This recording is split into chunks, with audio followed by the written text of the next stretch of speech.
A former casino floor manager with 15 years of experience just told me something that completely changed how I see slot machines forever. Casinos don't need to trick you. They don't need rigged machines or elaborate schemes. The truth is so much simpler and so much worse. Her name is Sarah, and she spent over a decade walking casino floors, watching thousands of players feed bills into machines, while asking her the same question over and over. Are these things rigged?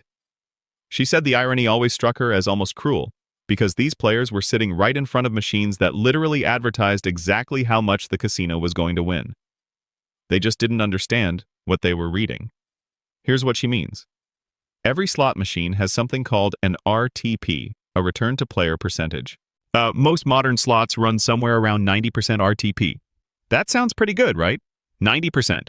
But here's what that actually means in practice. For every $100 you put into that machine, the casino keeps $10. Not sometimes. Not on average over the lifetime of the machine. Every single $100 you wager, $10 goes straight to the house. It's not hidden in fine print. It's regulated, published by gaming commissions, and completely guaranteed by mathematics. Sarah told me about players who would sit at machines for hours, convinced they'd found a hot one, or that they were due for a big win, completely unaware they were playing a game where the house edge was 10 to 15%. Compare that to blackjack, where perfect play gets the house edge down to around 0.5%. Or roulette, which sits at about 5.26%. Slots have the worst odds on the entire casino floor, and according to former employees, they're the most popular games by an overwhelming margin. But here's what makes this even more devastating. Modern slot machines are calibrated to run between 600 and 800 spins per hour. Think about what that means mathematically. If you're betting $1 per spin, playing 600 spins an hour with a 10% house edge, you're guaranteed to lose $60 every single hour you sit at that machine. Former slot technicians report that speed isn't accidental. These machines are specifically designed for volume, because volume is what turns that small percentage into real profit. And if you think that's the whole story, wait until you hear what happens when you combine speed with something called time on device. Here's where it gets really insidious. And this is something Sarah said haunted her even after she left the industry. The house edge and the speed are just the mechanical foundation. What keeps players in those seats hour after hour isn't the math they don't understand. It's something far more powerful, something casinos discovered decades ago through research into behavioral psychology. It's called variable ratio reinforcement, and it's the same principle that made pigeons in laboratory experiments peck at levers thousands of times for unpredictable food rewards. A psychologist named B.F. Skinner proved that unpredictable rewards create more persistent behavior than predictable ones. Now, you know what uses a perfect variable ratio reinforcement schedule? Slot machines. According to former casino consultants, this isn't an accident, it's the entire design philosophy. Sarah told me about a player named Michael who came in every weekend for 3 years. He was an accountant. He understood probability. He could explain the house edge better than most dealers. But he kept playing anyway, because his brain had been conditioned by hundreds of small wins scattered unpredictably between losses. Industry insiders report that knowledge of the odds provides almost no protection against variable ratio reinforcement. Your logical brain knows you're going to lose. Your reward system doesn't care. And speaking of how your brain works against you, there's something even more calculated built into these machines. It's called near-miss programming. And before you think this is about rigging, let me be clear, this is completely legal. When you see 2 jackpot symbols land on the pay line and the third one stops just above or below, that's not accident or chance.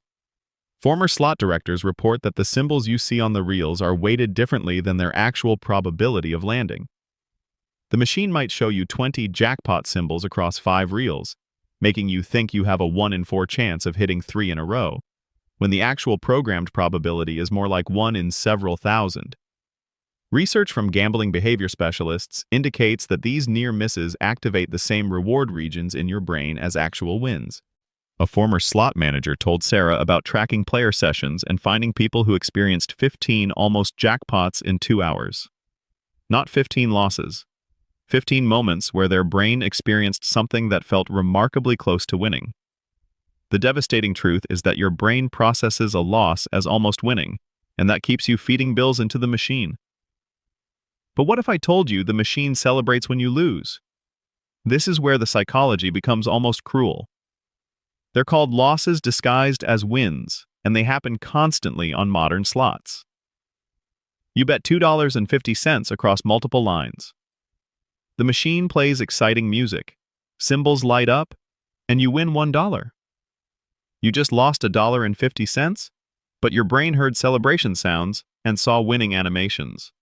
According to industry analysis, modern slots have loss disguised as win rates between 30 and 40% of all spins. Sarah mentioned a player who showed her his tracking software after 6 months of play. The app told him he'd won 217 times in his last session. He'd also walked away down $800. The machine had convinced his brain that he was winning for hours, while his bankroll steadily disappeared.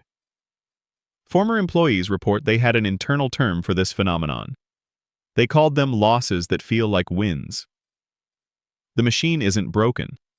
It's designed to make losing feel like winning, and according to behavioral research, it works so effectively that most players never notice they're being conditioned to enjoy losing money. Now, you might be thinking, casinos just want you to play longer, but their real strategy is so much more calculated than that.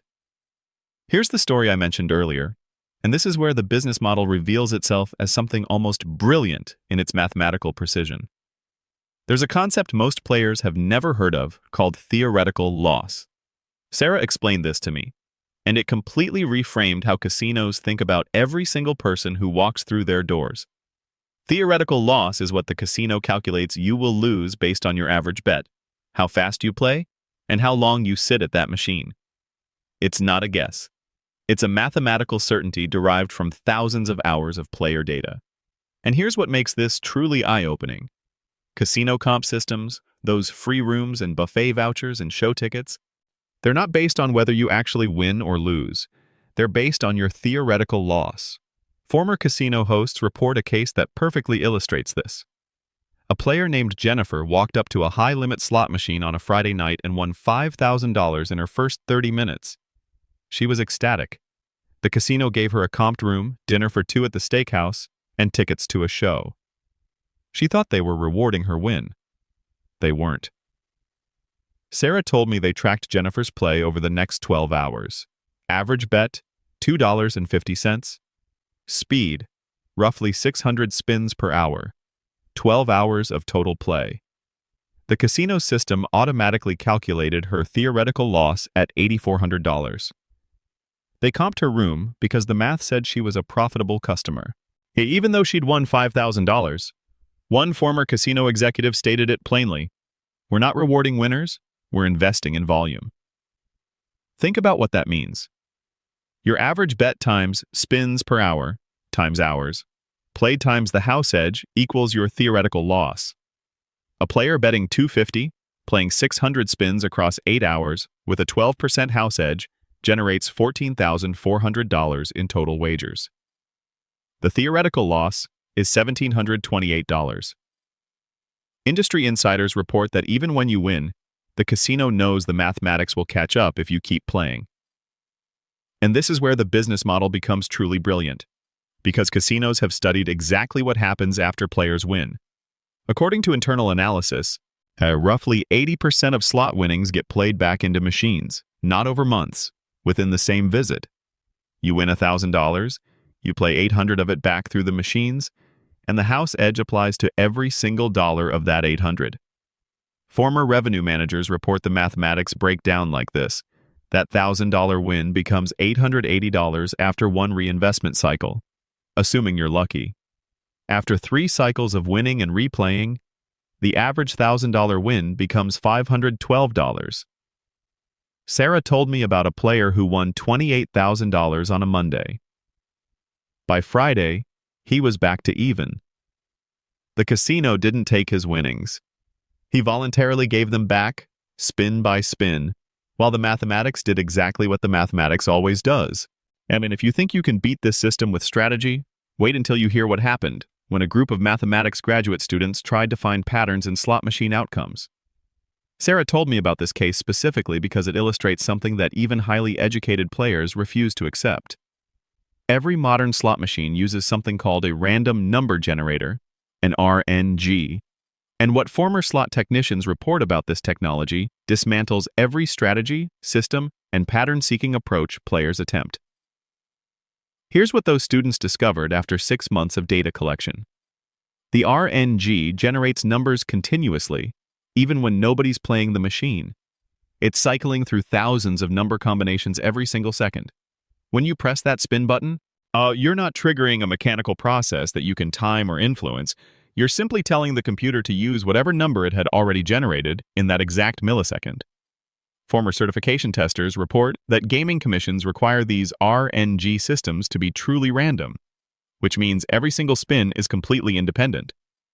The machine doesn't remember what it paid out 10 spins ago. It doesn't know it hasn't hit a jackpot in 3 weeks. Past results have absolutely zero effect on future outcomes. Sarah said players would tell her about hot machines and cold machines, about slots that were due for a hit, about loose machines near the entrance. She'd watched people track results for hours, convinced they'd found patterns. But one player she remembered specifically had documented 10,000 spins across multiple sessions, created spreadsheets, calculated frequencies, looking for any exploitable pattern. He found none because there was none to find. He lost $12,000 in the process. Industry insiders report this happens constantly. Players looking for order in genuine randomness, and the search itself costs them thousands. Now, some of you are thinking about high volatility machines, about finding slots that pay bigger but less frequently, as if volatility represents some kind of strategic advantage. Here's what former casino analysts want you to understand. Volatility and house edge are completely different concepts. High volatility means bigger wins scattered among longer losing streaks. A low volatility means smaller wins happening more frequently. But according to regulatory data, both types maintain the same return to player percentage. A high volatility slot might pay out $5,000 once a month instead of $50 100 times, but the RTP stays at 90% either way. Sarah watched players switch between machines thinking they were making strategic decisions. The truth she eventually couldn't ignore is that volatility affects your emotional experience and how quickly your bankroll depletes, but it doesn't change your expected outcome. Industry analysis shows high volatility slots still carry that 10 to 12% house edge. You're choosing how you want to lose, not whether you lose. And here's something that surprised even Sarah when she first learned it from the casino's revenue analytics team. Bet sizing doesn't change the return to player percentage either. Whether you bet $1 or $10 per spin, the house edge remains identical. A 10% house edge on a $1 bet costs you 10 cents. On a $10 bet, it cost you $1.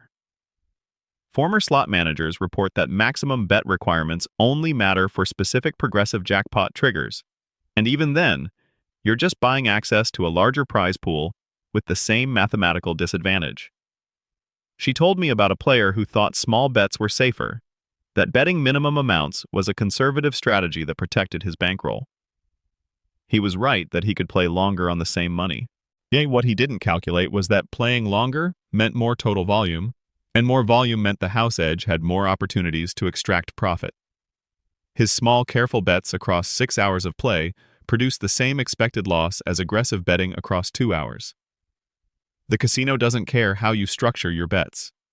According to former floor managers, they care about one thing: how long you sit in that chair letting the mathematics work. What makes this system truly unbeatable isn't actually the mathematics. Sarah told me something in our last conversation that stayed with me for weeks afterward, and it explains why even players who understand every concept I've just described still walk into casinos and lose money. The real trap isn't the house edge or the RNG or the speed of play. It's something far more human. Something hardwired into how your brain processes probability and decision-making. It's called the gambler's fallacy, and it's been studied extensively by behavioral economists and neuroscientists. Your brain is fundamentally wired to see patterns in randomness, to believe that past events influence future probability even when they mathematically cannot. Former casino behavioral consultants report that this cognitive bias is so powerful that education and awareness provide almost no protection against it. You can understand intellectually that every spin is independent, and your brain will still whisper that you're due for a win after 10 losses in a row. Sarah told me about a player named David who doubled his bets after every loss because he was convinced the machine had to pay out eventually. Yet he understood probability well enough to know the odds didn't change, but his intuition screamed that a win was coming. Research from gambling behavior specialists indicates this isn't stupidity or ignorance. It's your pattern recognition system, the same neural mechanism that helps you learn and predict events in daily life, misfiring catastrophically when applied to genuine randomness. David's strategy didn't just fail to overcome the house edge. It accelerated his losses dramatically, because bigger bets meant the mathematics extracted profit faster. One former casino executive told Sarah directly, "We don't need to trick players into bad decisions when their own psychology does it automatically. And if you think that's the only psychological trap working against you, consider what happens after you've already lost money." It's called the sunk cost fallacy, this feeling that you've invested too much to walk away now, that you need to win back what you've lost before you can quit. Industry data suggests the average player who enters this chase-loss mindset stays 3.5 hours longer than they'd originally planned. Those extra hours mean more spins, more volume, more opportunities for the house edge to compound. Sarah described a player who came in planning to spend 2 hours and $300. He lost the $300 in 90 minutes, then stayed 8 more hours trying to recover it. His final loss was $2,100. Former casino hosts report that once a player starts chasing losses, they'll almost always stay until their money runs out because walking away means accepting the loss as permanent. But here's the most insidious psychological factor, something Sarah said she watched destroy bankrolls more efficiently than any other cognitive bias. It's the illusion of control, this feeling that you're making strategic decisions that influence outcomes. You choose which machine to play, you decide when to press the button, you switch games when one feels cold. Every choice reinforces the belief that you're exercising skill and judgment. According to research on gambling behavior, perceived control dramatically increases playing time and total money wagered, even when those choices have zero effect on results. Former casino design consultants report that everything from button placement to sound effects to the physical act of pressing spin is engineered to strengthen this illusion. Sarah told me about a player who developed an elaborate system over 2 years. He tracked numbers, changed bet patterns based on previous outcomes, moved between machines according to time of day and day of week. He had spreadsheets, documentation, a whole methodology that made him feel like he was playing strategically. The result after 2 years was $47,000 in losses and exactly zero measurable effect on his outcomes versus pure random play. The devastating truth that former employees report is that casinos give you choices that don't matter specifically, so you'll feel like you're playing a game of skill instead of watching mathematics extract money from your wallet at a predetermined rate. Here's what that 15-year floor manager told me that changed everything. And it's the one truth that makes every trick, every conspiracy theory, every rigged machine story completely irrelevant. Casinos don't need any of it, because time combined with the house edge creates mathematical certainty. Sarah walked me through an example that she said she'd calculated hundreds of times for her own understanding, trying to make sense of what she witnessed every single night on that floor. A player starts with a $1,000 bankroll. They play for 10 hours. Average bet $2.50. At 600 spins per hour, that's 6,000 total spins. Total amount wagered across those 10 hours is $15,000. With a 10% house edge, the expected loss is exactly $1,500. More than their starting bankroll. It doesn't matter if they win big in hour 2 or hour 5. But former casino analysts report that if you keep playing, the mathematics catches up without exception. But here's the truly brilliant part of the model, something Sarah said the marketing department understood better than anyone. The casino doesn't need you to lose everything in one visit. They need you to come back. Industry data indicates the average slot player visits 8 to 12 times per year for 5 or more years. Even small losses per visit, when multiplied across years, become massive profit. Former revenue directors report tracking regular players across 3-year periods, and the pattern never varied. Individual sessions showed wins 40% of the time. Overall 3-year results showed losses in the range of $80,000 to $90,000. Sarah told me about one specific regular she'd known for years. As someone who had good months and bad months, someone who hit jackpots and got comped rooms. After 3 years of detailed tracking, he was down $86,000. The casino didn't need him to lose everything today. They just needed him to come back tomorrow. This is the synthesis of everything I've described. House edge plus speed plus psychology plus time equals mathematical certainty. Casinos don't need rigged machines or hidden tricks or elaborate schemes. The uncomfortable truth that Sarah eventually couldn't ignore is that it's pure mathematics, fully disclosed, completely legal, and absolutely guaranteed. She told me why she finally left the industry after 15 years. She couldn't watch people lose money on a system they thought they could beat when the math proved they couldn't. Not sometimes. Every single time, when given enough play. The house doesn't always win because they cheat. The house always wins because mathematics doesn't care about luck. Comment below if this changes how you think about slots, and if you found this information valuable. Subscribe for more honest industry insights. And if you want to know which games give you the best chance, even though the casino still has an edge, let me know in the comments.